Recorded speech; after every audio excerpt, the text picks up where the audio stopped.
Hi, welcome back to Cheyenne, Wyoming Urban Gardener. This is going to be a very quick video.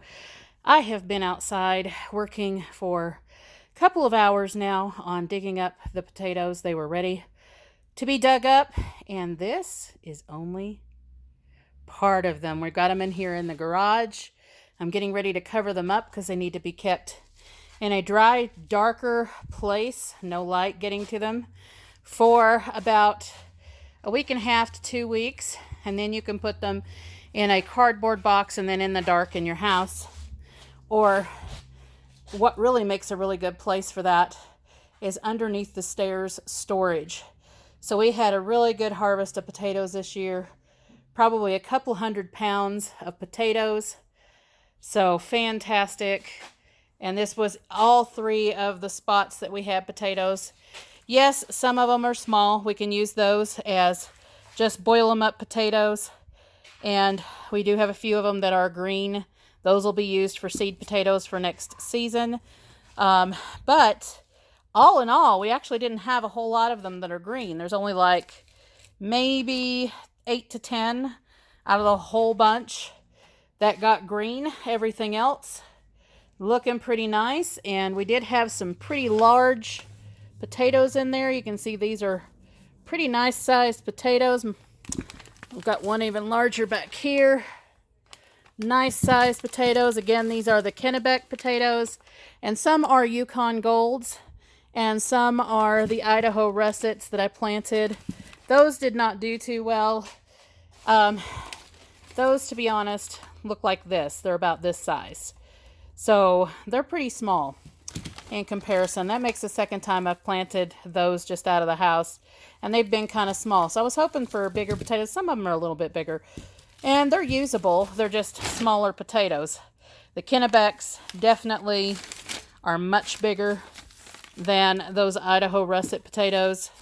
And yeah, they're not super huge, but some of them are pretty nice, especially after all that wet weather. We actually had a few of them rot in the ground, and I did find the remnants when I was out there digging of potatoes that had rotted in the ground, because we had from May 14th until the second week of July of rain, and it was rain every day, multiple times a day. And then we had a drying off period for about 3 or 4 days, and then it started raining again. And when it started raining again, it rained for about 2 weeks nonstop every day, with hail and about 1.5 to 2.5 inches of rain within a 20-minute period. And that happened multiple times a day.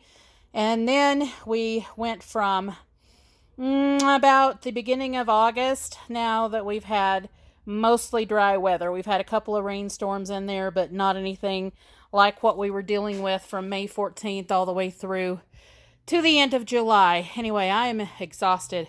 That is 200 pounds or so of potatoes. No, I have not weighed them. I can just tell by how much this is. These are 5 foot long, actually about 6 feet long, paper rolls that I've laid down on a bench in our garage. And there's 2 of them, and then another one that I folded over here on the side. And that is a lot of potatoes that we're going to be storing for the winter. And we don't eat that many potatoes in the winter. So there may be some that we end up giving away or selling or something like that. But we have loads and loads of potatoes for the whole winter long. Again, we're in Cheyenne, Wyoming, Garden Zone 5A, 5B. Definitely was more of a 5A this season. We didn't get a whole lot of consistent warm weather. We had mostly cool temperatures and mostly wet. So we had a lot of wet weather, a lot of cool weather, and it was just disastrous for the potatoes and the tomatoes and a lot of things.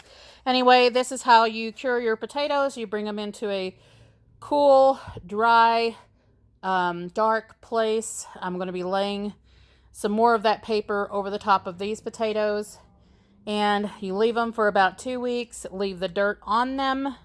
And then when you go to get the potatoes and they're cured, then you can kind of dust the dirt off of them. But really don't wash the potatoes. Washing the potatoes causes them not to store well. And you want these skins to go ahead and toughen up. They're actually pretty tough already, just given how long they were in the ground. And that's a nice potato. But again, these are the Kennebec potatoes, Yukon Golds, and a few, very, very few Idaho Russets. The Idaho Russets are right here, with a couple of Kennebecs that were the stragglers at the end.